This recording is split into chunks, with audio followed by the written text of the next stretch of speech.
infectious diseases shatter our daily lives? What if we become targets of cyber attacks? What if we lose control over new technologies? Emerging security challenges are multiplying rapidly. Global crises are threatening our lives and safety. Now is the time to stand together against emerging security threats. Eminent experts around the world are providing the way forward for global cooperation.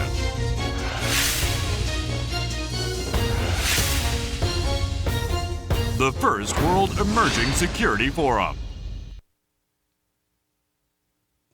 Honorable guests, ladies and gentlemen, 안녕하십니까?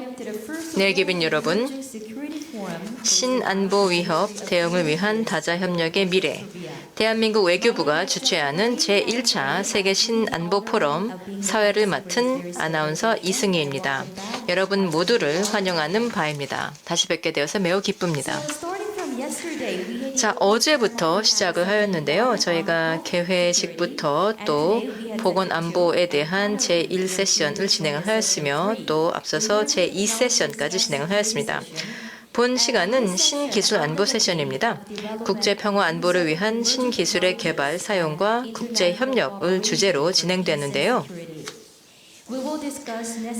이번 세션에서는 신기술 개발 사용 주체 간 국제 규범 마련에 대한 필요성과 신기술의 발전, 사용이 국제 평화, 인권, 차별금지, 빈곤 해소 등 인류 공동의 목표 달성에 기여하는 방향으로 이루어지기 위한 공동의 노력의 필요성을 이 자리에 계신 여러분들과 함께 논의를 해 나아가고자 합니다.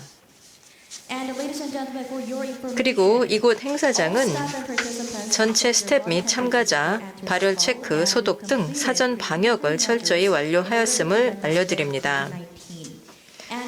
더불어 무대 좌석 사이에는 방역 가림막이 설치되어 있어 각 패널분들께서는 마스크를 쓰지 않고 발표를 하게 되는 점 양해 부탁드립니다. 본 신기술안보 세션은 기조연설, 두 분의 기조연설과 또 종합토론, 질의응답 순서로 진행됩니다. 세션이 진행되는 동안 질문이 있으신 유튜브 시청자께서는 댓글창에 질문을 남겨주시면 감사하겠습니다. 그리고 현장에 계신 참가자분들은 QR코드를 통해 질문을 전송해 주시면 됩니다. 여러분 모두의 적극적인 참가를 부탁드립니다. 그럼 첫 순서로 세드릭 오 프랑스 디지털 담당 국무장관님이 기조연설을 해주시도록 하겠습니다. 자, 그러면 세드릭 오 장관님은 큰 박수로 환영해 주시기 바랍니다.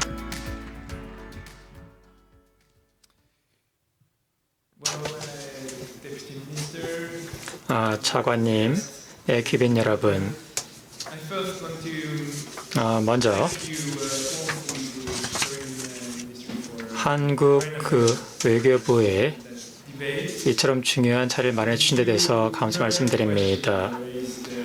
그리고 전 세계적으로 우리의 안보에 대해서 새로운 질문들이 나오고 있습니다. 그리고 현재 세계 지정학적인 상황에 있어서 다양한 사안들이 나오고 있습니다. 신기술과 규제라는 주제는 우리에게 있어서, 우리의 민주국가에 있어서 현재 가장 어려운 과제 중 하나입니다. 이 점과 관련해서 우리는 상당히 불확실한 세계에 살고 있습니다. 여기는 두 가지 이유 때문입니다. 첫 번째로 아시다시피 인터넷은 설립자들을 위해서 자유로운 공간이 될 수 있도록 설계가 되었습니다. 자유를 만들어주는 공간이었습니다. 그리고 프로토콜 내에 암호화가 적용이 되었습니다. 그리고 인터넷은 자유를 증진시키기 위한 방식으로 설계가 되었고, 규제, 국가, 공공의 힘이 인터넷에서는 환영을 받지 않을 것이라고 생각했습니다. 그래서 프로토콜에 국경이 없었고, 인터넷은 민주적 틀에 부합하도록 설계되지는 않았습니다. 그리고 인터넷은 자유의 그 공간입니다. 여전히 그렇습니다. 인터넷이 없다고 한다면 우리는 자유롭게 의견을 표출하지 못합니다. 하지만 최근에 우리가 목격했던 점은 어느 정도 그 인터넷의 유토피아가 이제 디스토피아가 되어가고 있다는 것입니다. 사이버 범죄자들이 있고 테러 범죄자들이 있고 또한 권위주의 국가들이 또한 인터넷에서 활동을 하고 있습니다. 그리고 또한 인터넷의 허점도 발견이 되고 있습니다. 그리고 새로운 그 세계, 저희가 예상하지 못한 새로운 세계가 또한 출현하고 있습니다. 그리고 우리의 문제의 많은 것을 초래하고 있는 다른 문제는 신기술, AI, 퀀텀 컴퓨팅, 사이버 안보, 그리고 그 생명과학과 관련된 그 신기술들 때문에 새로운 그 윤리적인 민주적인 질문이 나온다는 것입니다. 이 문제들이 발생을 했을 때 우리가 세계적으로 살고 있었던 그 삶의 여러 가지 상충적인 요소들 때문에 저희는 이 같은 규제에 대해서 합의를 찾지 못했습니다.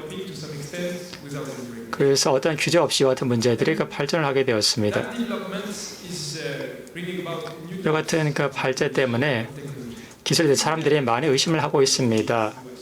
서구의 그 현서 봤을 때는 브렉시트, 옐로우 베스트, 그 칠레의 그 시민 소유 사태, 그리고 미국의 레드넥 운동, 우리 일부 국민들, 일부 중산층들에게 있어서는 기술이 문제의 일부가 되었습니다. 그리고 이것이 이제 세계적인 무질서와 내부적인 무질서가 서로 합쳐지게 되었습니다. 인터넷과 사이버 위협이 상당히 힘든 상황을 만들고 있고 여기에 대해서 심각한 문제가 생겨나고 있습니다. 국가 같은 경우에는 사이버 무기를 만들 수 있는 역량이 없기 때문에 민간 기업에 의존을 하게 되었습니다. 그리고 우리가 내부적으로 봉착하고 있는 문제들은 민주주의가 신기술 그리고 인터넷을 규제하기 어렵다는 데 있습니다. 그래서 과연 이제 국가가 국민들에게 중요한가라는 의문도 생기게 되었습니다. 효율적으로 인터넷을 그리고 신기술을 규제할 수 있는 국가가 있다고 한다면 같은 국가들은 결국은 독재주의적인 국가입니다. 그리고 사람들은 결국에는 이와 같은 권위주의적인 해결책을 발동을 시키게 될 것입니다. 민주주의가 해결책이 될 수 있고 또 민주정부는 또한 열쇠를 가지고 있습니다. 여기엔 두 가지 결과가 초래가 됩니다. 첫 번째로 우리는 대중의 힘을 다시 무장을 해야 되고 우리는 더 많은 규제가 필요합니다. 지난 10년 동안 국가들은 어느 정도 규제를 민간 분야에게 양보를 했습니다. 그러면서 빅테크 기업이 생겨나게 되었고 인터넷에서 규제가 제대로 이루어지지 않았습니다. 따라서 우리는 아동보호, 컨텐츠 규제, 경쟁 규제 등을 위해서 다시 규제를 해야 됩니다. 이것은 단순히 내부적인 문제일 뿐만 아니라 지정학적인 균형을 찾는 문제입니다. 이것은 규제가 부족하기 때문에 같은 허점이 악용이 되고 있기 때문입니다. 두 번째로 우리는 더 많은 다자주의가 필요합니다. 하지만 효율적인 다자주의가 필요합니다. 우리는 다자주의에 어느 정도의 비효율성에 대해서 저희가 익숙해지고 있고 이것 때문에 민주주의가 피해를 받고 있습니다. 한국 그리고 미국, EU가 이제 피스 포럼에 참여를 하게 되었고 의견이 각 생각이 비슷한 국가들끼리 모여서 협력을 하는 것이 매우 중요합니다. AI 글로벌 파트너십 같은 경우에도 한국, 인도, EU, 프랑스 등이 참여를 하고 있는데 이 파트너십은 AI에 대한 규제에 대해서 생각을 같이 갖고 있는 국가들을 모아서 협력을 하는 것입니다. 또한 최근에도 사이버 안보와 관련해서 협력이 석공적으로 이루어지고 있습니다. 유럽 내에서 그리고 미국과도 협력이 이루어지고 있고 다른 민주주의 국가들과도 협력을 함으로써 사이버 범죄자들 저희가 더욱더 많이 검거를 할 수 있게 되었습니다. 누구도 규칙이 없는 사이버 세계는 원치 않았습니다. 어떠한 민주국가도 어떠한 국가도 마찬가지입니다.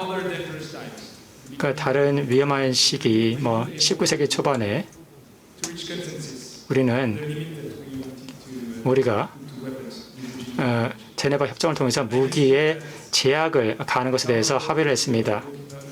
향후에 우리가 이와 같은 그 제한을 디지털 시대에도 재현을 해내야 된다고 생각을 합니다. 감사합니다. Minister, thank you very much for visiting here and thank you. 대단히 감사합니다, 장관님. 이번에 참석 그리고 또 이렇게 훌륭한 기조 발표 감사드립니다. 자, 그러면 이어서 두 번째 기조 연사를 모시도록 하겠습니다. 댄 스미스 스톡홀름 국제평화문제연구소 소장님을 화상으로 만나 뵙도록 하겠습니다. 실시간으로 연결되어 계신데요. 큰 박수로 함께 맞이해 주시기 바랍니다. Yes, Thank Director. you very much. Yes. Thank you very much. 네, 대단히 감사합니다. Welcoming me to this forum. 본 포럼에 저를 환영해 주셔서 감사드리고요. I'm very pleased to be here, and I'd like to thank the 네, 기분 여러분, 신사숙 여러분, Foreign Affairs of the Republic 먼저 한국 외교부에 감사의 말씀을 드리고자 합니다. to you today. 본 포럼에 초대해 주셔서 감사드리고요. 특히나 이렇게 중요한 논의를 출범시킨 것에 대해서 감사의 말씀드립니다. 자, 오늘 제가 주로 말씀드릴 주제는 바로 Military context. 인공지능 AI 그리고 또 특히나 안보 군사 맥락에서의 AI 그리고 또 이와 관련된 책임 있는 혁신과 연구입니다. As a guiding light. 자, 그래서 우리가 이 분야에 있어서 어떠한 지침을 마련해야 되는가에 대해서 말씀드리고자 합니다. Question though 사실 이러한 주제와 관련해서는 very important. I think we recognize 일단 그 중요성에 대해서 말씀드리고자 합니다. 다들 아시겠지만 굉장히 어려운 지정학적인 관계 환경에서 살아가고 있는데요. 사실 굉장히 좀 적대적인 관계다라고도 할 수 있겠습니다.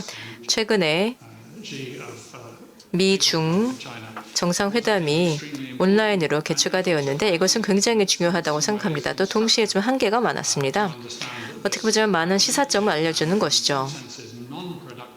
어떻게 보자면 상당히 좀 제한적이고 또 비생산적인 회의 자체가 또 중요한 진전이었다라는 것도 중요한 사실이라고 생각합니다. 어쨌든 이것만 하더라도 우리가 국제사회에서 좀 더 정상성과 또 평화를 되찾는 데 중요한 첫걸음이었다고 생각합니다. 자, 물론 좀 어느 정도의 이 군비도 억제를 하고 그리고 또 이러한 군비 경쟁을 멈춰야 한다라는 것도 굉장히 중요한 한 가지 오늘날 국제사회에서의 이슈이긴 하지만은요. 어쨌든 바로 이러한 미국과 또 러시아 사이에서의 이러한 이 군축과 관련된 이 체제가 특히나 트럼프 시대 때 좀 많이 약화되었다고 할 수 있겠습니다. 사실 또 예를 들면은 이 트럼프 대통령이 또 중거리 미사일 조약에서 탈퇴를 하게 됐었는데요. 이와 관련해서는 사실 그 전에도 또 오바마 행정부 때도 이와 관련된 우려가 제기된 바도 있었습니다. 사실 지금 그보다는 더 중요한 문제는 바로 국제 외교의 부족함이라고 할 수가 있겠습니다. 그래서 국제사회가 하나의 사회로서 하나의 공동체로서 행동을 해서 그래서 어려운 문제 또는 화약고가 될 만한 문제들에 대해서 공동으로 대처를 해야 되는데요.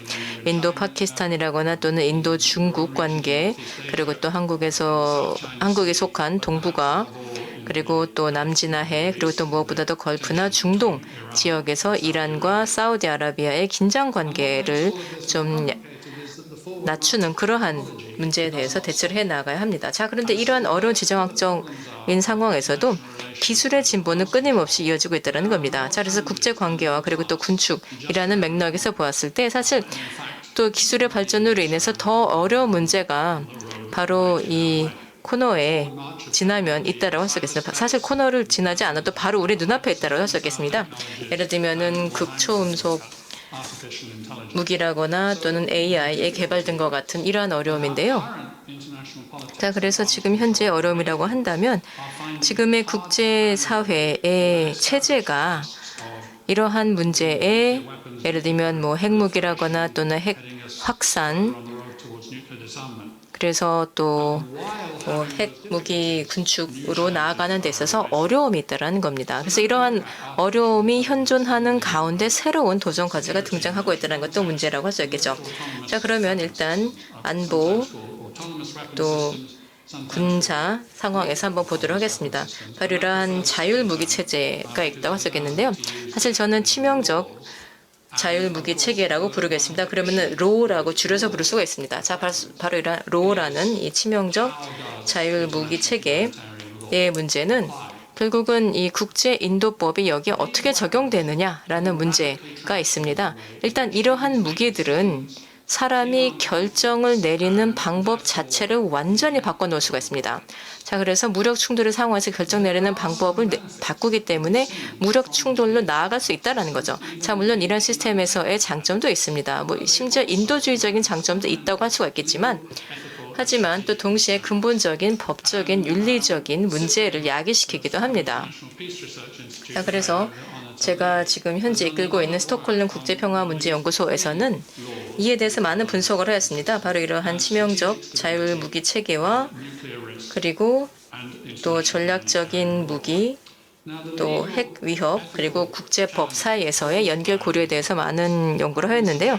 어쨌든 이러한 무기 체계로부터 등장하게 되는 문제들에 대해서는 지난 수십 년간 논의가 되었었고, 그리고 또 지난 4년간 이 정부 전문가 그룹에서도 논의를 하고 있습니다.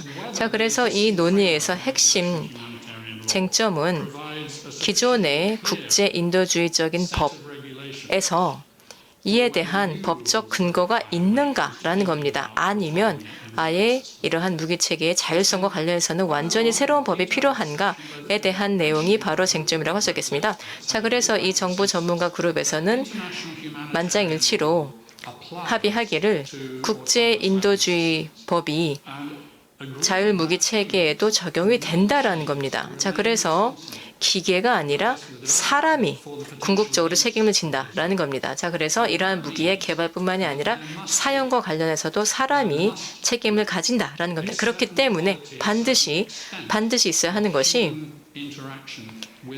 바로 이러한 기계와 사람의 인터랙션이 있어야 된다는 겁니다. 죽느냐 사느냐의 문제를 자율 결정으로 내버려둘 수는 없다라는 겁니다.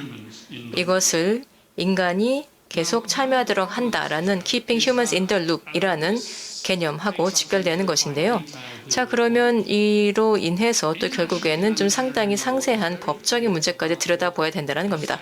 국제인도주의법에 따르면 이 영향이 얼마나 합법적인가 그 결과를 보는 것이지, 그런데 그 과정을 많이 보는 것은 아닙니다. 그렇기 때문에 결국은 이게 좀 오래된 문제이긴 한데요. 그런데 이 결과와 그리고 이 결과로 이어지는 자기 그 행동의 차이에 대한 것입니다. 자, 그러다 보니까 결국에는 이에 대해서 어떻게 해석을 하느냐에 따라서 책임의 문제에 대해서도 다른 결론을 내릴 수가 있다라는 것이죠.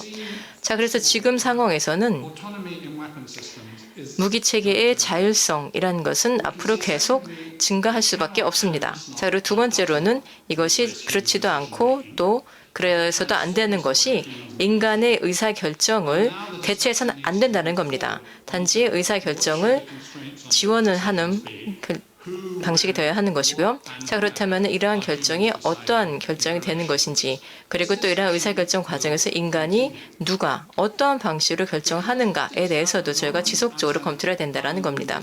이와 관련된 논의는 앞으로 지속이 될 것이고요. 그래서 이에 대해서 아직까지 이것이 해결이 되지 않은 상황이다 보니까 그래서 다른 행동들은 좀 기다리게 하자라는 그러한 유혹도 있을 수가 있습니다. 예를 들면은 국제인도주의법이 앞으로 어떤 방식으로 발전되는지를 좀 기다려보자. 그런 다음에 바로 이러한 자율무기 체계에 대해서 대응을 하자라고 생각할 수도 있겠지만 저희는 그 반대를 주장합니다. 지금 해결이 미결 상황이기 때문에 이 국제인도주의법이 명확하지 않기 때문에 해결이 되지 않았다. 그렇기 때문에 오히려 우리가 지금이야말로 바로 책임 있는 연구와 혁신에 대한 개념을 정립하는 것이 더 시급하다라고 주장을 하고 있습니다.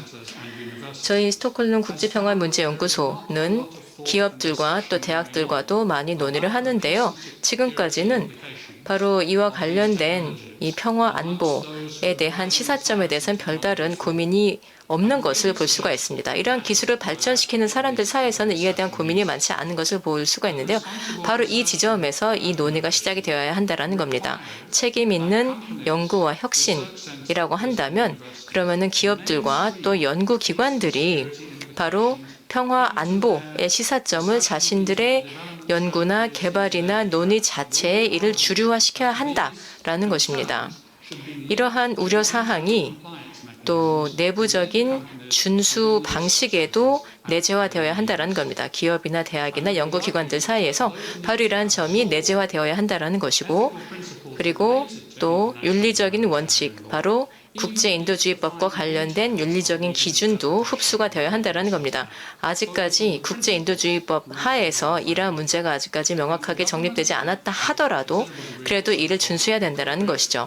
자, 그래서 또 다른 한편으로는 이 적절한 정부 간 기관이나 단체들이 관련된 기업들과 연구기관들과 함께 협의를 해야 된다고 생각합니다. 이들과 대화를 하면서 이러한 문제에 대해서 대화를 하면서 윤리적인 문제, 즉 연구 개발 그리고 또 예방적인 사용에 대해서도 그렇고요. 대화를 해야 될 것이고 그리고 또 필요하다면 자원을 제공할 필요도 있을 것입니다. 재정적인 자원도 마찬가지인데요.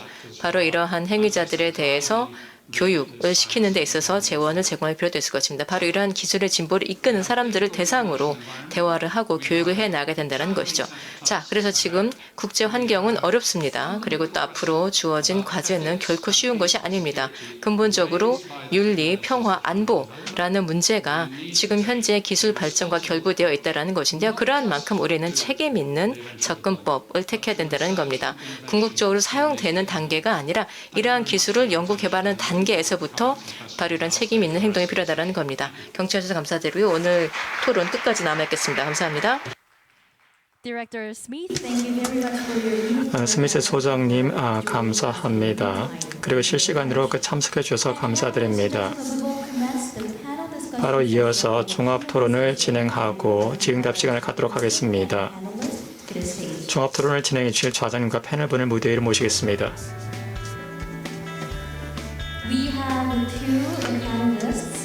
좌장을 맡아주실 김기정 국가안보전략연구원장님, 아비람 아트자바 이스라엘 국가사이버국 국제협력국장님을 무대 위로 모셨습니다.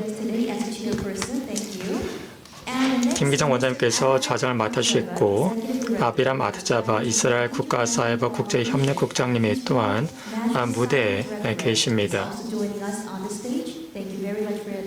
감사합니다. 더불어 온라인상으로 참여하신 패널이 계십니다. 더불어 비젤 라가반 인도정부 추적과학 보좌관님 또 참석하셨습니다. 감사합니다. 그리고 케이퍼스 버러필드 세계경제포럼 인공지능 머신러닝 책임자님이 실시간으로 화상으로 참여해 주셨습니다. 감사합니다. 그럼 이제 김기정 원장님께 토론을 부탁하도록 하겠습니다. 큰 박수 부탁드립니다. 감사합니다. 여러분 안녕하십니까? 저는 김기정입니다. 제가 오늘 좌장을 맡도록 하겠습니다. 이 세션의 그 제목과 주제는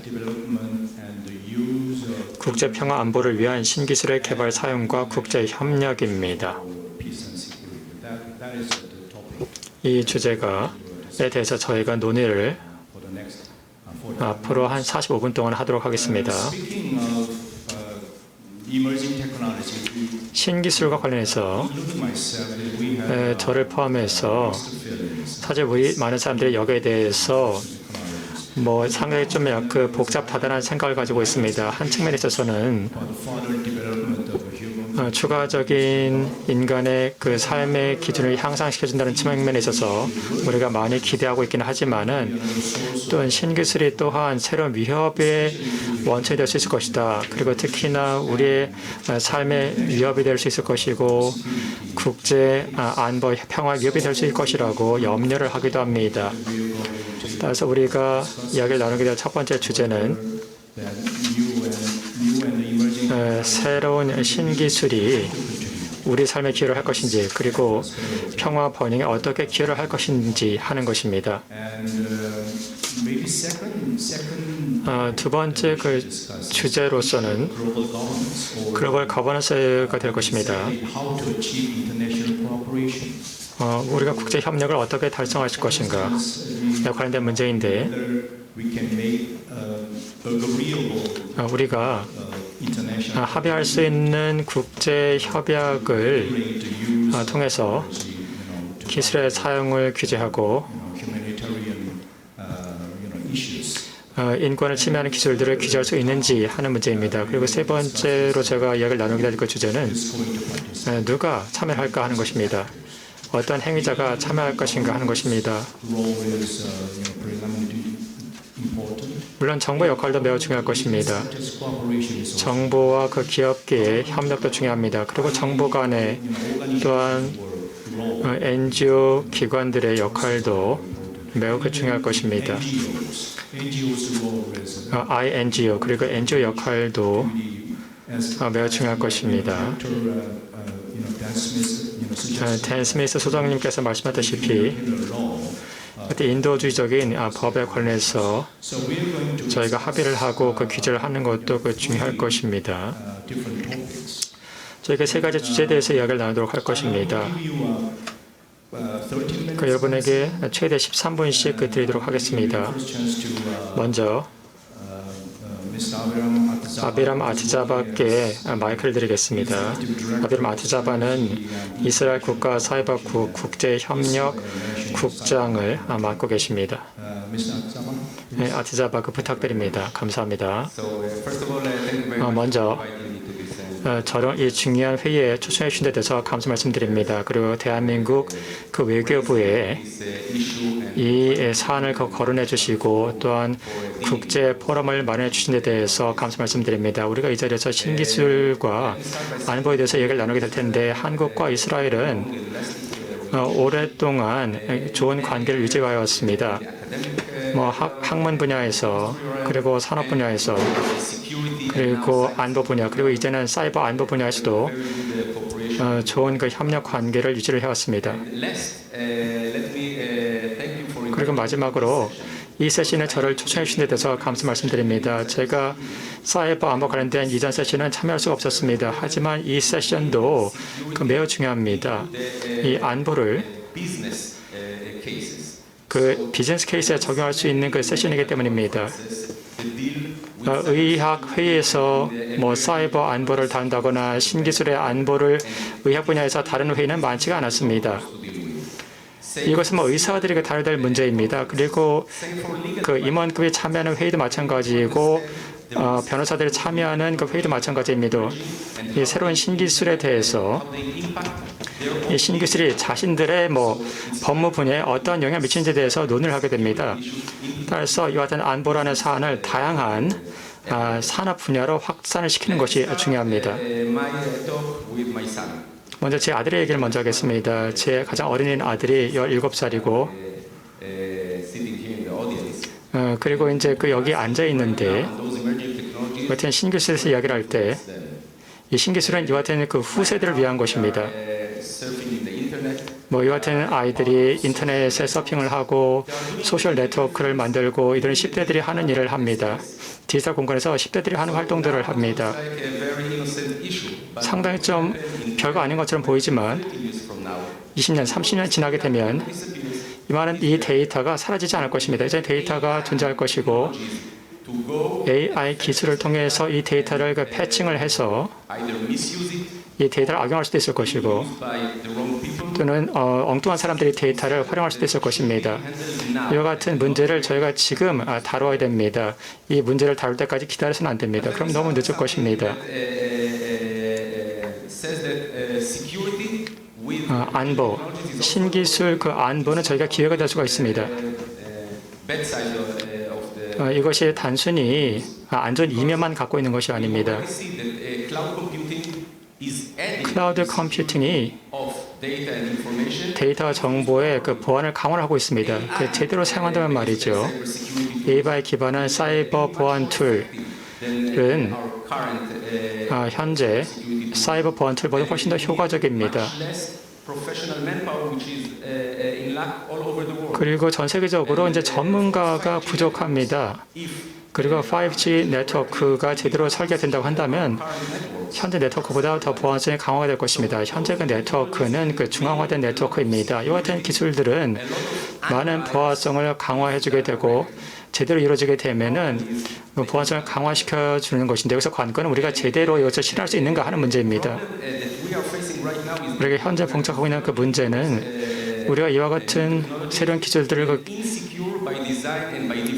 디자인과 기본적인 방식에서 보안이 이루어지지 않는 방식으로 개발하고 있다는 것입니다. 이전 연사께서 이와 같은 문제의 일부에 대해서 말씀하셨습니다. 인터넷은 세계적인 속성을 가지고 있고 인터넷은 개방이 되어 있고 그 논리적으로 인터넷은 좀 보안이 부족하게 설계가 되었습니다. 우리는 혁신을 이루길 원하고 시장에서 경쟁력을 갖추길 원합니다. 그리고 우리는 정부로서 우리는 그 규제 수준을 낮추길 원합니다. 하지만 반면에 개발자들이 보안을 자신의 제품에 그 포함시킬 만한 인센티브가 부족합니다. 사이버 보안 조직에 있는 제 친구로서 이제 그 CISO라는 AI 스타트업에서 근무를 하고 있는데 그는 다양한 도전 과제가 있다고 말을 했습니다. R&D의 도전 과제, 기술의 도전 과제, 그리고 마케팅 그 경전의 그 도전 과제가 있다고 말을 했습니다. 현재 그는 이제 CISO로 이제 근무를 하고 있고 현재 인센티브가 없다고 한다면 그들은 굳이 보안을 강화하지 않을 것입니다. 우리는 이전 세션에서 말한 것처럼 강력한 그 규제를 부과하는 건 원치 않습니다. 그렇다고 해서 우리가 이것을 전혀 무규제의 그 상황으로 만들고 싶지 않습니다. 규범, 프레임워크, 방법론은 중요합니다. 이전 세션에서 여기에 대해서 논의를 했습니다. 그리고 같은 그 사안들에 대해서는 그 장기적인 그 영향도 있을 것입니다. 하지만 수년 동안의 그 단기적인 미래를 봤을 때 우리가 인센티브 메커니즘을 이 같은 조직에게 제공하지 않는다고 한다면은 이 같은 조직들은 이 같은 보안에 대해서 자발적으로 그 받아들이지는 않을 것입니다.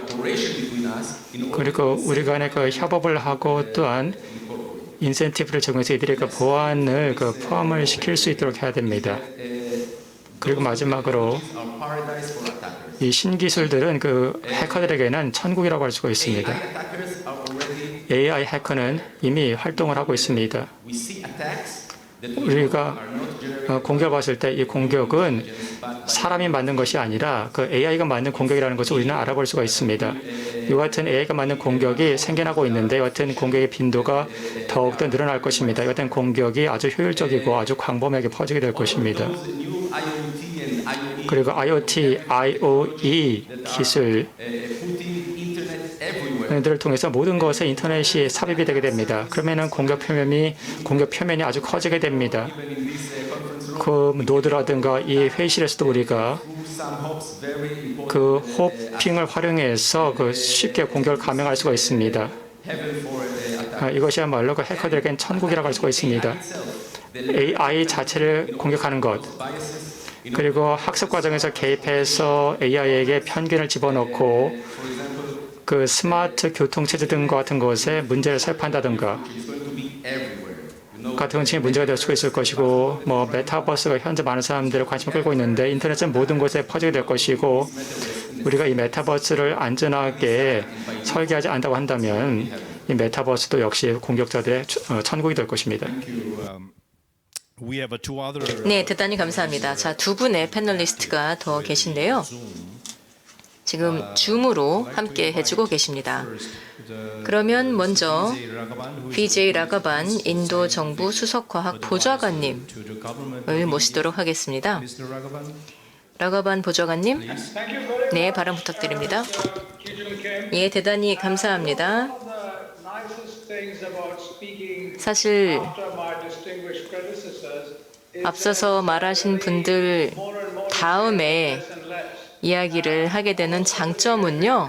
별말 안 해도 된다라는 겁니다. 이미 너무나 훌륭한 말씀을 다 해주셨고 또 너무나 일목요연하게 잘 말씀해 주셨기 때문인데요.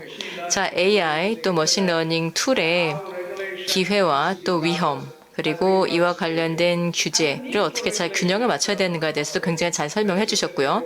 그리고 또 앞서서 세드릭 오 장관님께서도 말씀하셨지만요. 규제의 중요성 또 물론 있죠. 이러한 규제가 반드시 있어야 됩니다. 규제를 안 할 수는 없다라는 것인데 자 그런데 문제는 규제를 이행을 하는 데 있어서 사실 전체 시스템이 굉장히 규모가 크고 분산이 되어 있는데 여기에 어떻게 규제를 적용하느냐가 문제가 되는 것이죠. 기술적인 문제이자 법적인 문제. 결국은 기술적인 문제다라고 할 수 있겠죠. 기술적인 문제다라고 한다면 사실 뭐 쥐와 고양이의 게임이다라고도 할 수가 있겠습니다. 자, 그래서 이에 대해서 잠깐 말씀을 드리고 그 다음에 아직 언급이 되지 않았었던 부분을 말씀드려보도록 하겠습니다. 자, 먼저 규제에 대해서 말씀드리자면 굉장히 간단하고 철학적인 문제에 대해서 해결해야 됩니다. 역사적으로 보았을 때 지식을 가진 사람들이 권력을 가졌었던 것이고 이제 또 크나큰 지식을 가진 사람들이 크나큰 권력을 가지게 된다는 겁니다. 자, 그럼 이러한 지식을 분산시키고 그리고 또 바로 이러한 AI나 또는 관련된 기술에서 리더십을 가지도록 하는 그러한 능력은 있어야 되겠죠. 자, 지금 남반구의 많은 인구들, 예를 들면 라틴 아메리카, 인도, 또 아시아 일부 국가들 이러한 나라들이 서로 간에 협력을 해서 AI 툴을 만들어내는 역할도 해야 됩니다. 그렇지 않으면 그냥 받는 입장만 되고 이게 좋다라고 하면 수동적으로 받게 되는 입장만 되는 겁니다. 그렇게 하게 된다면 결국은 이들에게 지식이 분산이 되지 않는다면 그러면 결국은 이러한 굉장히 큰 나라, 큰 대륙에서 인간의 힘에 있어서 이들의 힘이 박탈이 된다라는 겁니다. 자, 그래서 이렇게 하게 됨으로써 또 AI에 대한 남오용에 대해서도 억제를 하는 것도 함께 참여를 할 수가 있을 것이고요. 자, 그래서 이것이 기술적인 문제가 되긴 하지만 나중에는 이것이 또 경제적인, 책임 있는 경제적인 발전이라거나 또는 환경, 보건과 관련된 이점으로까지도 이어질 수 있다고 생각합니다. 자, 그러면 다른 또 하나의 신기술에 대해서 말씀드리겠습니다. AI, IT와 연관이 되는 것이긴 한데 또 이것 자체로 이 전문적인 지식이 있고 또 이 분야에 대한 별도의 규제가 있는데 이것도 이제 제고할 필요가 있다고 생각합니다. 그것이 바로 라이프 사이언스입니다. 이 라이프 사이언스의 조작에 대해서 많이들 이야기를 합니다. 예를 들면 1970년대에도 이에 대해서 많이들 이야기를 했었는데 자, 그런데 이제는 바로 이러한 라이프 사이언스를 어떠한 방식으로 움직일 수 있는가에 대해서 우리가 좀 더 논의를 할 필요가 있다고 생각합니다. 이제는 예를 들면 개인이 컴퓨터나 또는 랩탑을 가지고 그 어떠한 생명체 이건 간에 이러한 이 유전자 서열을 분석을 할 수 있다라는 겁니다. 그렇게 하게 된다면은 물론 장점도 있겠죠. 예를 들면 질병이 어떻게 확산이 되는지 이런 것도 볼 수가 있겠지만 이를 어떻게 규제를 하는가라는 문제도 발생을 하게 됩니다. 또 예를 들면 바로 이러한 구조를 통해서 또 예기치 않게 팬데믹으로까지 이어지게 되는 그런 상황을 어떻게 억제할 수 있는가라는 문제가 된다라는 겁니다. 사실 또 지금까지 규제에 대해서 이야기를 하는 분들은 어떻게 보자면 하나의 그 공통적인 철학이 있다고 생각합니다. 예를 들면은 과거에 재난이라는 것은 하나의 이벤트에서 발생을 했었다라는 것인데 그런데 AI나 또는 생명과학이라는 것, 이 라이프 사이언스라는 것은 예외라고 할 수 있겠습니다. 재난이 하나 발생하게 된다면은 크게 증폭될 수 있다라는 거죠. 예를 들면 뭔가 하나가 실수로 발생했는데 이게 전 세계로 금방 확산이 될 수가 있다라는 겁니다. AI도 그렇고 또 생명과학 분야도 그렇고요. 사실 그래서 이러한 것은 인간의 정신이 바로 가늠하기 어려운 문제들이기도 합니다. 예를 들면 그냥 자물쇠로 잠가놓고 그리고 잊어버릴 수 있는 그런 문제가 아니다라는 것이죠. 왜냐하면 여기에서부터 뭔가 한번 잘못되었을 때 이것이 얼마나 크게 확산되는가는 아무도 모르는 일이기 때문입니다. 한 가지 더 말씀드리자면요. 이러한 이 생명과학과 관련된 유연성 그리고 또 이에 대한 이 깊은 이해나 지식 등도 있지만 또 아직까지도 우리가 다 탐색하지 못한 부분들도 있습니다. 예를 들면 해양이라거나 농약이라거나 이 농업이라거나 이러한 분야에 대해서요. 자, 그래서 우리가 이러한 분야에 대해서까지도 계속 연구를 하고 보다 더 많은 지식을 축적을 하게 된다면 이것은 또 인간에게도 도움이 될 것이라 생각을 합니다. 그렇기 때문에 이러한 분야에 대해서도 규제를 한다는 것도 굉장히 복잡할 수밖에 없습니다. 왜냐하면 위험도 있지만 또 이점도 분명히 존재하기 때문입니다. 자, 그래서 유엔에 참여하는 모든 회원국들이 합리적인 규제에 도달을 하도록 해야 될 것입니다. 이러한 규제가 없다면 우리가 일관된 입장을 만들 수가 없기 때문입니다. 그래서 이것이 규제의 입장에서는 굉장히 어려운 문제가 될 것이라 생각합니다. 감사합니다. 마지막 패널은 분은 현재 세계경제포럼 인공지능 머신러닝 책임자로 일하고 계십니다. 케이퍼스 버터필드입니다. 아마 약간은 정부와는 약간 다른 관점으로 말씀하실 수 있지 않으실까요? 말씀 부탁드립니다. 제가 13분 드리겠습니다. 감사합니다. 이 패널에 저를 초청해 주셔서 감사합니다. 라고만 교수께서 말씀하셨다시피 많은 분들이 좋은 말씀을 하셨습니다. 저는 세계경제포럼에서 일을 하고 있습니다.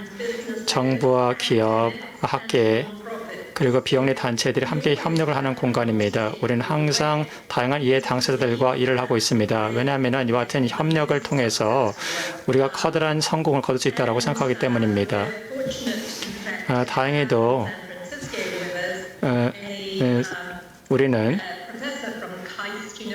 카이스트 대학 교수님도 저희 샌프란시스코 시설에서 이해 당사자로서 참여를 해서 연구를 하고 계십니다. 소개 말씀을 간단히 드리자면 우리가 세계경제포럼에서 저희가 하는 활동에 대해서 말씀을 드리자면 지난 4년 동안 저는 AI의 거버넌스를 연구했습니다. 그리고 여기서의 거버넌스의 글자는 소문자 G입니다. 우리가 내린 결론은 거버넌스를 위해서는 모든 사람들이 자신의 역할을 해야 된다는 것입니다. 우리는 규제만에 의존할 수는 없습니다. 좋은 균형이 필요합니다. 규제와 그리고 소프트 거버넌스 간의 균형이 필요합니다. 예를 들어 보겠습니다. 우리는 영국과 AI 조달에 대해서 정부 AI 조달에 대해서 협력을 한 바가 있습니다. 영국이 이와 같은 것에 관심을 가졌던 이유는 영국은 규제를 만드는 것에 오랜 시간이 걸린다는 것을 알고 있었기 때문입니다. EU에서의 규제가 얼마나 만드는데 오랜 시간이 걸리는지를 보면 알 수가 있습니다. 영국 같은 경우에는 규제 대신에 보다 빠르게 이와 같은 조달을 하길 원했습니다. 그리고 이 영국에서는 윤리 그리고 책임감 있는 AI에 대해서 경계를 명확히 하길 원했습니다. 따라서 우리 함께 협력을 하면서 그리고 원칙을 세우고 워크북도 마련했습니다. 이를 통해서 정부가 AI를 조달할 때 여기 원칙을 지킬 수 있는 워크북을 마련했습니다. 이를 통해서 영국이 적용할 수가 있었던 것은 소프트 거버넌스 메커니즘이었습니다. 영국 정부에게 어떠한 공급을 해야 될 경우에는 이와 같은 규칙을 따라야 됩니다. 그리고 이와 관련된 법안을 통과시킬 경우에는 이와 관련된 경계가 여기 정의가 되는 것입니다. 영국은 모든 기업들이 이익의 최소한의 기준을 충족시킬 수 있도록 장려를 하고 스타트업의 에코시스템을 만들길 원했습니다. 많은 회사들 사이에서는 어떠한 규제가 만들어질지, 규제가 어떤 형태를 취할지에 대해서 많은 논란이 있었기 때문입니다. 흥미로운 점은 저희가 그 인터아메리칸 개발은행과의 그 협업을 통해서 이 은행은 영국에서 테스트가 됐던 이와 같은 프로그램을 라틴 아메리카 전역에 확대할 수가 있었습니다. 일본 정부도 이 프로그램에 대해서 관심을 보였습니다. 그리고 우리는 또한 그 미국의 또한 그 국방산업과도 협력을 하고 있습니다. 저희가 말하는 것은 일종의 그 거버넌스를 전 세계적으로 그 도입할 수 있도록 도와주는 것입니다. 저희가 많은 기업과도 협력을 하고 있는데 우리는 기업들과 기업들이 자신들 AI 기업으로 생각할 수 있도록 하고 있습니다. AI를 회사의 모든 영업에 활용을 하기로 한다고 한다면 우선은 책임감 있는 AI에 대한 그 기반을 확립을 해야 됩니다. 그것을 확립한 다음에 이 AI를 활용을 해야 됩니다.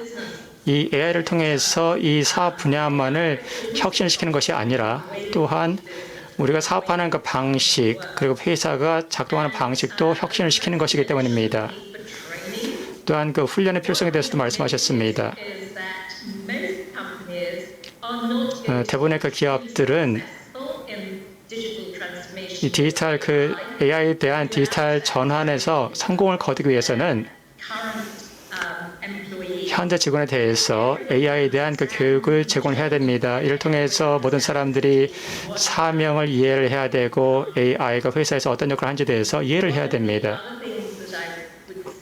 또 제가 드리고 싶은 다른 말씀은 AI에는 많은 원칙이 존재합니다.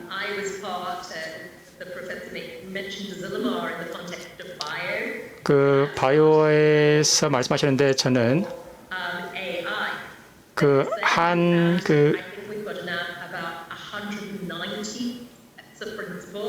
저희가 190개 정도의 원칙을 마련하게 되었는데 이와 같은 원칙을 실행하는 것이 중요합니다. 그 점에 대해서 저희가 두 가지 예를 들어보겠습니다. 우리는 AI 사용에 있어서 우리는 인터폴과 함께 협력을 하고 있는 작업이 있습니다. UN, 인터폴 그리고 전 세계 경찰청과 협력을 하고 있는데 책임감 있게 AI의 아메니식 기술을 법 집행 과정에서 사용하는 것과 관련된 프로젝트입니다. 정부가 무엇을 할 수가 있는지 그리고 손끝에서 할 수 있는 메커니즘 같은 경우에도 이것을 다 모든 정부들이 똑같은 정도의 규제를 적용하는 것은 어려울 것입니다.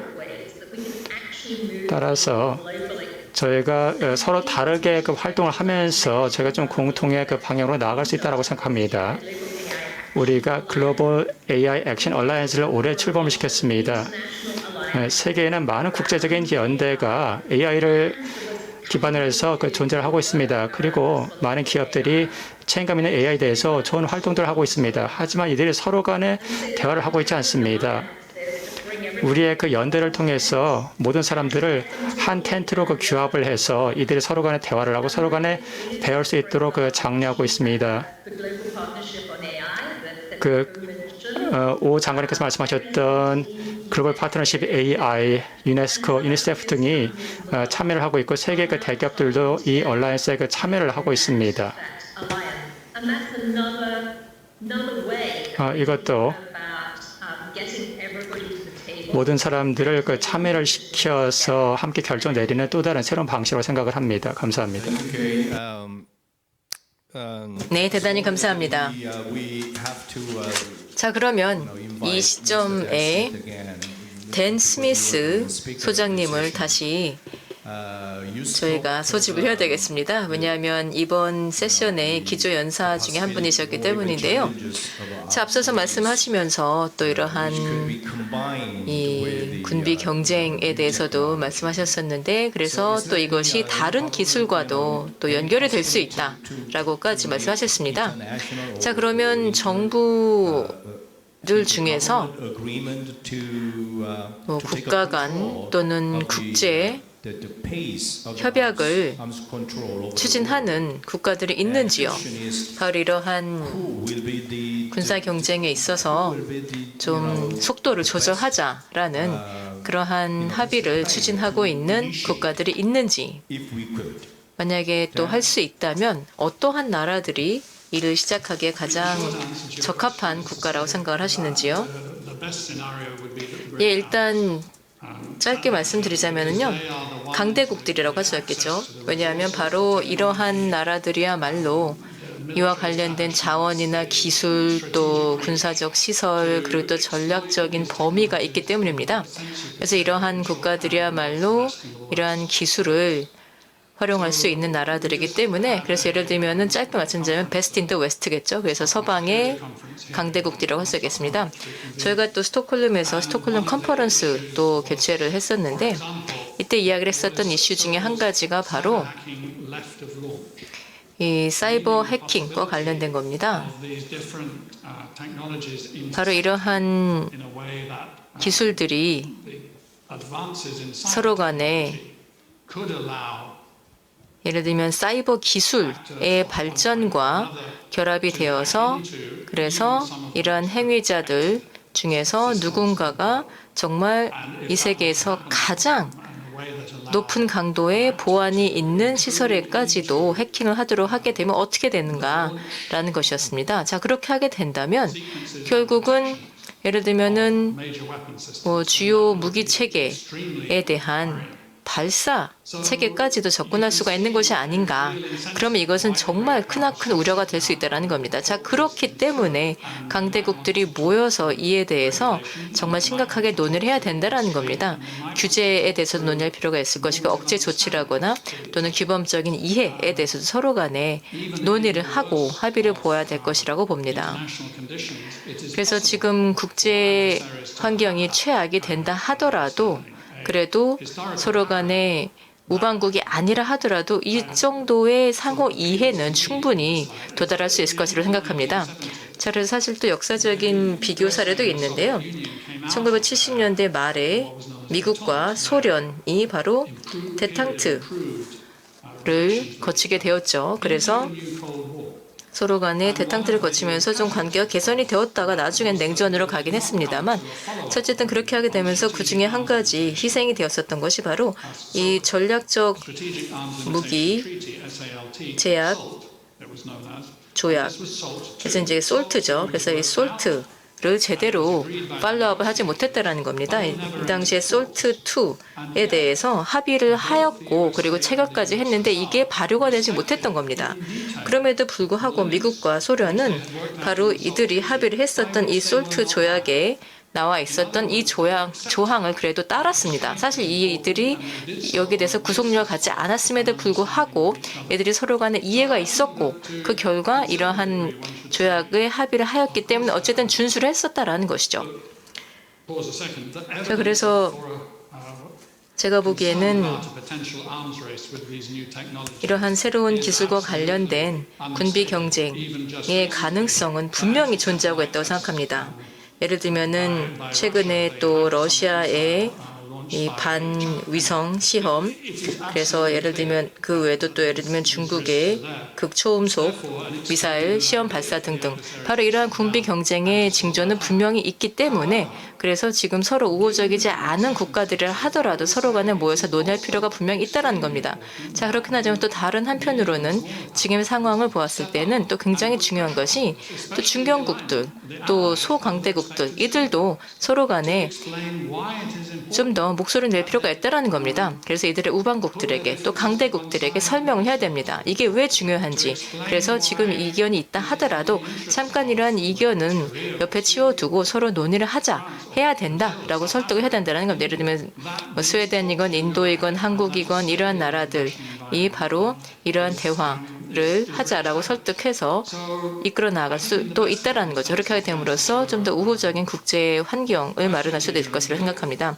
자, 그러면 차장님의 질문에 답변을 드리자면 일단 뭐 즉각적인 대답은 강대국들이 책임을 지고 해야 된다라는 것인데 그런데 지금 그러한 환경이 아니다 보니까 그러면은 국제 무대에서 다른 나라들이 이들에게 좀 압력을 가해야 된다라고 생각합니다. 예, 그러면 글로벌 싱크탱크들 예를 들면은 소장님의 연구소와 같은 싱크탱크에서 또 이것을 시작하는 건 어떨까요?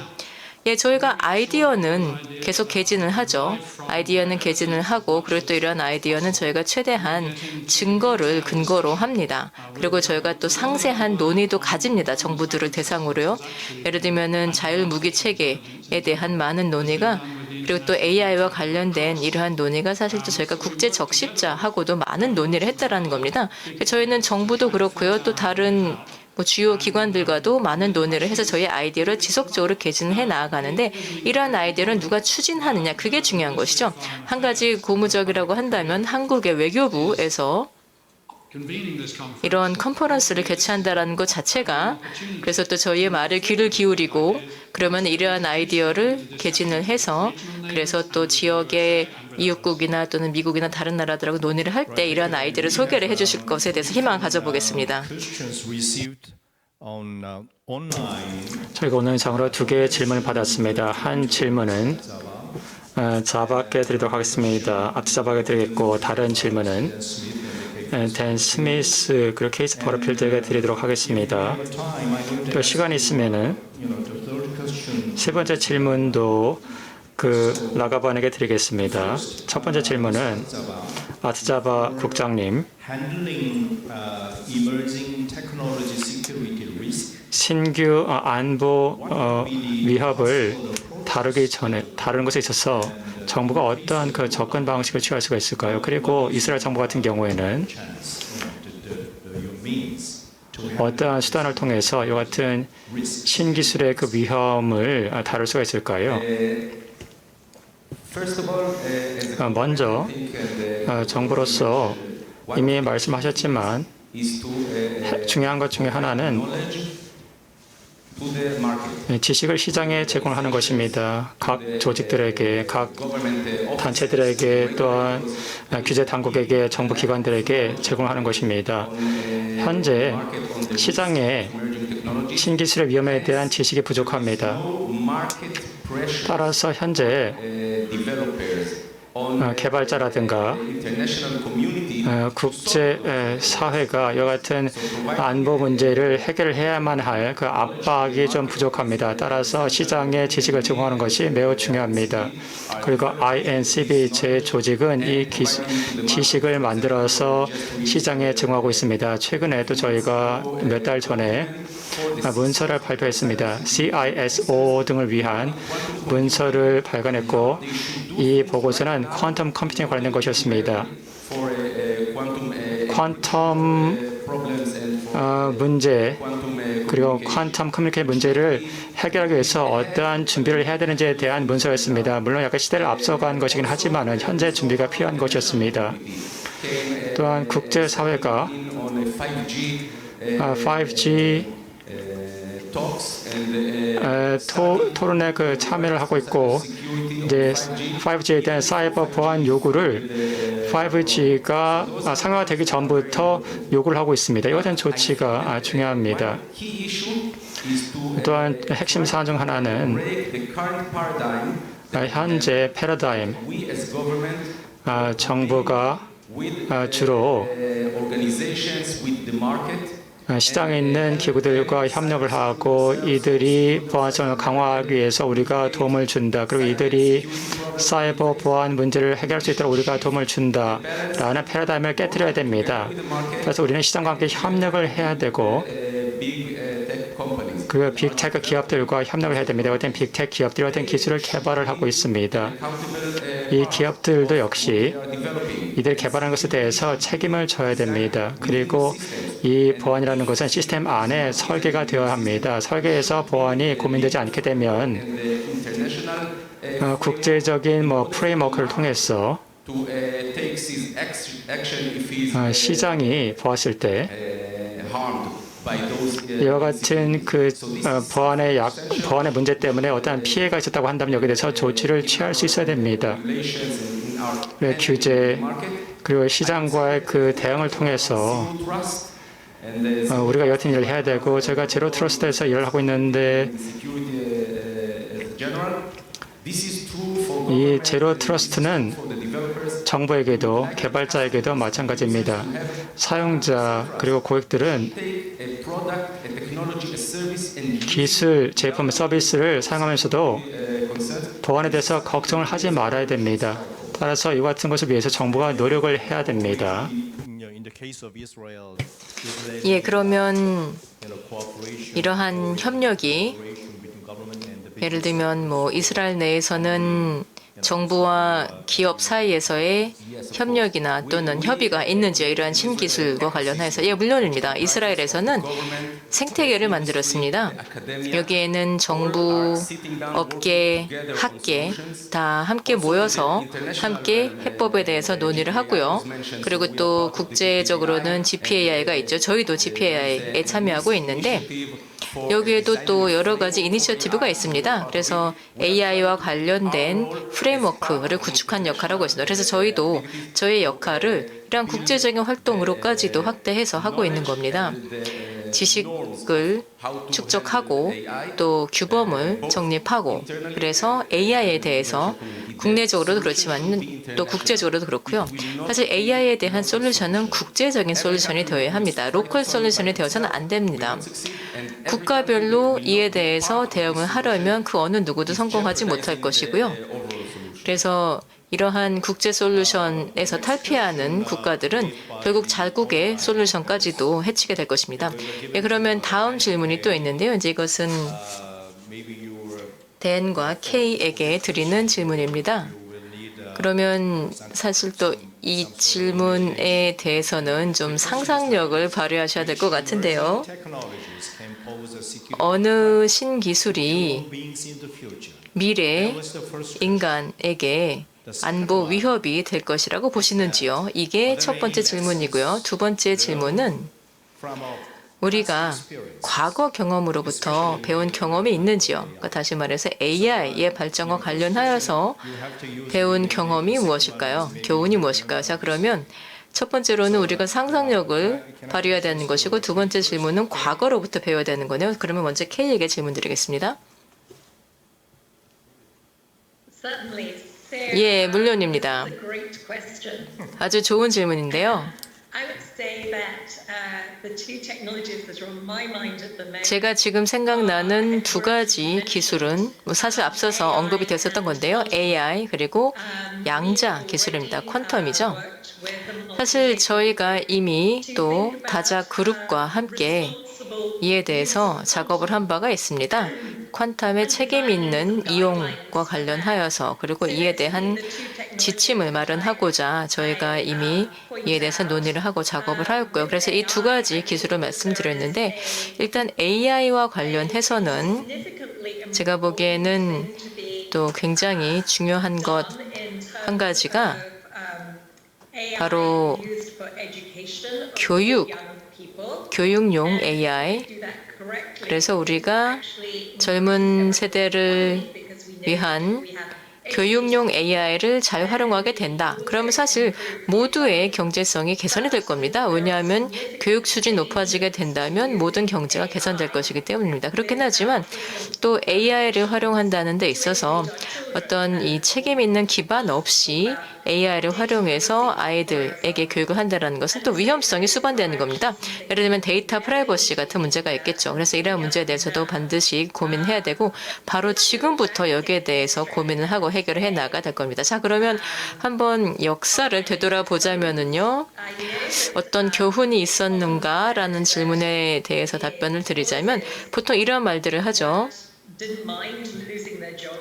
사실 말들은 뭐 자동차가 등장해서 일자리 잃는 것에 대해서 뭐 별로 개의치 않았다라는 그러한 일들도 하죠.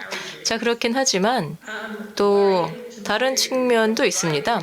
일단 이 마차를 운전하던 사람들은 자동차 운전으로 상당히 수월하게 옮겨갈 수가 있었습니다만 그런데 이제 자동차 운전에서 AI 코딩으로 옮겨가는 것은 쉽지가 않다라는 거죠. 자, 그래서 이러한 비유가 더 이상은 통용되지 않는다라고 생각합니다.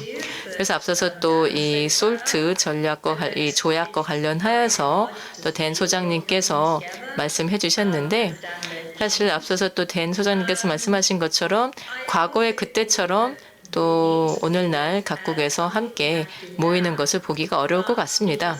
자, 물론 지금 뭔가 해야 되겠지만은요. 또 다른 한편으로는 산업혁명이라는 것은 오래 걸립니다. 어떻게 보자면 이게 우리가 역사에서 배울 수 있는 것이 아닐까 생각합니다.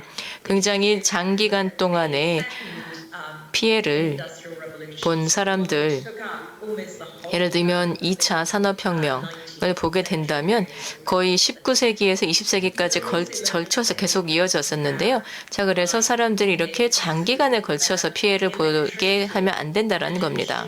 자, 물론 그때는 전기가 발명이 되면서 또 전기 체계가 뭐 특정 표준에 부합하도록 했었는데요. 그래서 바로 이러한 표준 마련했다라는 것, 이거를 우리가 AI에 적용해 볼 수 있을까 생각합니다.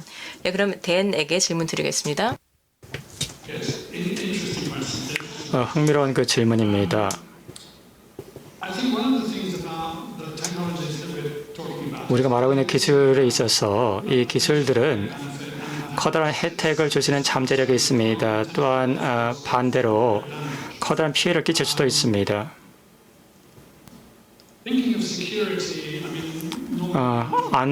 제가 일반적으로 안보에 대해서 말을 할 때 저는 일반적으로 그 평화 전쟁에 관련된 그 안보에 대해서 이야기를 하고 있지만 우리가 일상생활에서 그 안보에 대해서도 저희가 한번 생각해 볼 필요가 있습니다. 제가 영국에서 스웨덴으로 건너갔는데 그 스웨덴 같은 경우에도 기술적으로 영국보다는 많이 발달된 국가였습니다. 따라서 스웨덴은 외진 곳에 있는 국가임에도 불구하고 그 스웨덴의 그 외지 같은 경우에는 그 영국의 대도시보다도 기술이 더 많이 발달이 되어 있었습니다.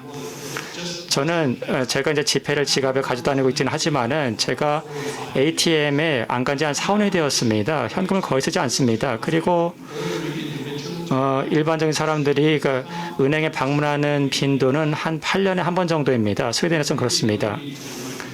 은행에 갈 필요가 없습니다. 모든 것이 다 온라인상으로 진행이 되고 있습니다. 모든 것이 가상 공간에서 사이버에서 이루어지고 있고 아이폰에서 이루어질 수가 있습니다. 터치를 몇 번 하면서 무엇이든 살 수가 있습니다. 이 정도로 사이버 기술이 발달했고 그만큼 취약성도 커지게 되었습니다. 일상의 그 사람들의 그 안보도 매우 중요합니다. 점점 더 그 복잡한 시스템들이 더욱더 그 취약해질 수가 있습니다. 클라우드 컴퓨팅에 있어서 물론 보안이 향상이 되었지만 또한 여기에 대한 그 맹점도 있을 것입니다.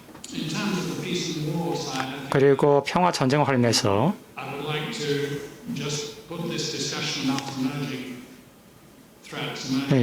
새로운 위협 그리고 신기술을 한 분야에 적용시켜 보겠습니다. 향후 10년, 20년을 내다보았을 때 전쟁에서 더 많은 사람들이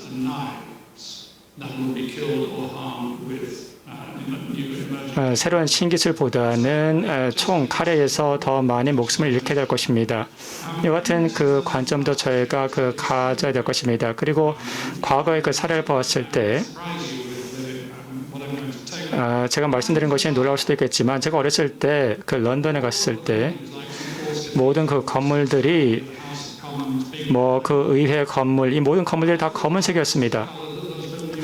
저는 이 건물들이 원래부터 검은색이었다고 생각했었습니다. 그러나서 점점 1954년에 청정대기법이 생겨나게 되었고 제10대 후반이 되었을 때 이 건물들을 청소하기 시작했고 이 건물들이 그 애초에 흰색의 모습을 띠게 되었습니다. 어떤 건물은 애초에 그 빨간색 건물도 있었고요. 이걸 본다면은 이 기술들 이와 같은 그 공기를 깨끗하게 만들어준 것은 단순히 한 기술이 아니었고 여러 기술이 통합이 된 것이었습니다. 이 여러 기술들을 동시에 그 활용을 해서 이 결과가 사회적으로 바람직하지 않으니까 우리가 다른 무엇인가를 만들어야 된다라고 말할 수가 있을 것입니다. 그리고 청정대기법도 마찬가지입니다. 그리고 WHO도 따르면 세계 인구의 그 80%가 건강에 해로운 공기를 마시고 있다고 합니다. 역사를 보자면 우리가 이와 같은 다양한 기술들을 우리가 정책 의지가 있다고 한다면 이와 같은 다양한 기술들을 그 활용을 해서 그 개선을 이룰 수 있을 것이라고 생각을 합니다. 네, 감사합니다. 자, 그러면 다음으로는 라가반 보좌관님께 질문을 드리도록 하겠습니다. 앞으로 한 6, 7분 정도 남은 것 같은데요. 또 저희가 또 동등한 기회를 드리기 위해서요. 자, 그러면 라가반 보좌관님께서 앞서서 실현 가능한 솔루션에 대해서 말씀하셨죠. 신기술과 관련해서 신기술에 대해서 어떻게 대응을 할 것인가, 이러한 평화 안보, 미래 평화 안보를 위해서 신기술을 대응을 하는 데 있어서 자, 그러면 이러한 과정에서 가장 큰 도전 과제나 장애 요인이 무엇일까요? 국제 협력이나 국제 거버넌스를 달성하는 데 있어서 만약에 특히나 선진국과 또 개도국 사이에서 기술 격차까지 있는 상황이다라고 한다면 그러면 국제 협력을 이끌어내는 데 있어서 어떠한 어려움이 있을까요? 예를 들면 환경 문제, 생태 문제에서도 유사한 현상을 보았다 할 수 있겠습니다. 아직도 우리가 실현 가능한 해법을 찾는 데 어려움을 겪고 있지 않습니까? 자, 그러면 신기술과 관련하여서 국제 거버넌스 또는 국제 협력의 가능성을 어떻게 보시는지요? 특히나 선진국과 개도국 사이에서 합의를 이끌어내는 데 있어서 가능성을 어떻게 평가하시나요? 네, 감사합니다. 사실 세 가지의 상황적인 유형이 있다고 생각합니다. 말씀하신 선진국이라는 나라들은 이 선진 기술을 갖춘 사회나 국가라고 할 수 있겠고요. 자, 그리고 또 이러한 기술을 이해할 수 있고 적용할 수 있지만 그런데 이러한 기술의 개발 자체에는 뒤처지는 나라들이 있겠죠. 자, 그리고 세 번째 유형의 국가들이 있을 텐데 이 경우에는 근본적인 교육, 연구, 개발 체계가 아직 확립되지 않은, 그래서 이러한 기술에 대해서 이해를 하는 것도 아직은 어려운 나라들, 그러면 이러한 나라들 같은 경우에는 정해진 대로 이를 수입하고 다시 말해서 수동적으로 수입하고 사용하는 방식이 되겠죠. 자율적으로 개발하기보다는요. 자, 그러면 이러한 상황을 보았을 때, 자, 우리가 말씀하신 이 환경적인 상황을 보게 된다면 사실 이 환경적인 상황과 또 기술적인 상황도 연결이 되는 겁니다. 지금의 환경적인 상황은 서구 국가들이 여러 차례 산업혁명을 거치면서 시장과 상품과 제품을 대규모로 개발시킨 결과라고 할 수 있겠습니다. 그러다 보니까 이제는 빈부격차도 굉장히 커지게 된 것이죠. 자, 그런데 IT 기술이라는 것은 그렇게 오래 걸리지는 않겠습니다. 앞서서 K께서도 말씀해 주셨지만은요. 다른 기술에 비해서 이러한 기술은 그렇게 빨리 오래 걸리지 않을 것인데요.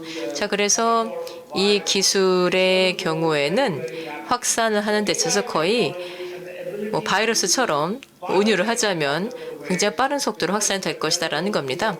예를 들면은 바이오테크 같은 것을 다른 나라에서도 활용할 수가 있을 것이고, 왜냐하면 IT 기기들, 예를 들면 랩탑 같은 이러한 기기들의 발전 덕분에 또 바이오테크도 훨씬 더 빨리 발전될 수가 있다는 겁니다. 자, 그러면 우리가 이 문제를 이해를 하려면 어떻게 보면 우리가 지금 낭떠러지의 끝에 있다라고 할 수가 있겠고, 그래서 우리가 지금 뒤로 물러서려면은 결국에는 대대적인 기술 또 지식 이전이 필요할 것이고 지원도 필요할 것입니다. 단지 뭐 초강대국들뿐만이 아니고요, 다양한 국가들이 여기에 참여를 해야 된다는 겁니다. 그래서 이것은 과거와는 좀 다른 상황입니다. 일단 이런 작동 방식 자체는 유사할 수 있다 하더라도 여기에 참여하는 당사자들, 행위자들은 굉장히 다양할 것입니다. 세션을 마무리하도록 하겠습니다. 이 포럼의 마지막 세션을 저희가 진행을 했습니다. 그리고 외교부가 주최한 최초의 이와 같은 포럼이고 저희가 향후에 보다 추가적으로 논의를 하고 더 많은 통찰력을 얻을 수 있는 기회가 있다라고 생각을 합니다. 저희가 세션 시작했을 때 저는 신기술과 관련해서 일반적인 저와 같은 일반적인 사람들은 여기에 대해서 좀 다양한 감정을 느끼고 있다고 말씀드렸습니다. 한편으로는 저희가 커다란 기대도 갖고 있고 또한 우리는 또 이 신기술의 미래에 대해서도 걱정을 하고 있습니다. 신기술이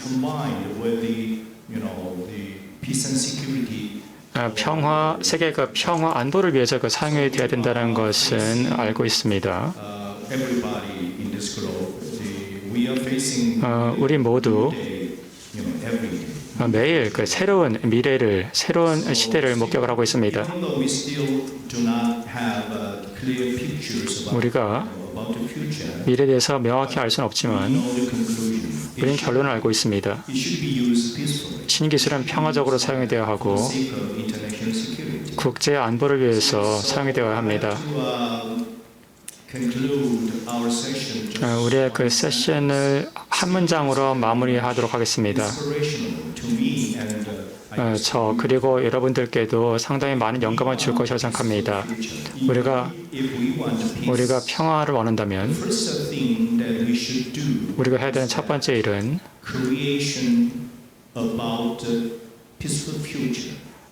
평화로운 미래를 먼저 만드는 것입니다.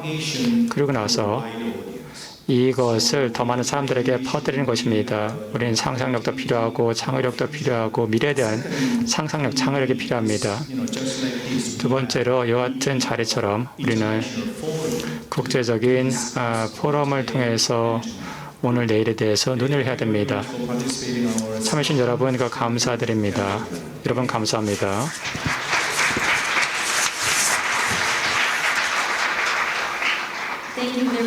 감사합니다. 좌장님, 패널님, 감사합니다.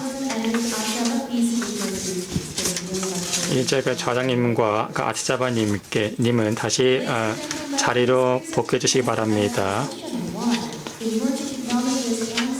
국제 평화 안보를 위한 신기술의 개발 사용과 국제 협력, 신기술 안보 세션을 마치도록 하겠습니다. 다시 한번 감사드리고 여러분들께 유익한 시간이었길 바랍니다. 제1차 세계 신안보 포럼은 어제 개회식과 보건안보, 오늘 보건안보에 관한 특별 라운드 테이블, 사이버 안보, 신기술 안보 세션으로 양일간 진행되었습니다.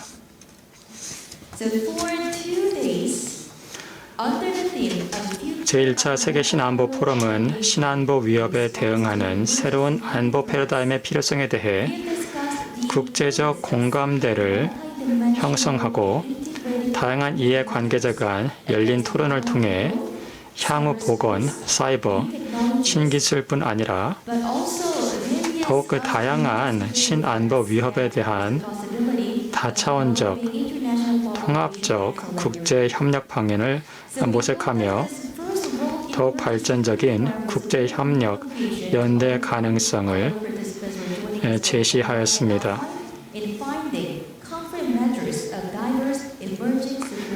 저의 포럼에 유익하시길 바랍니다. 이번에가 참석해 주셔서 감사 말씀드립니다. 그럼 그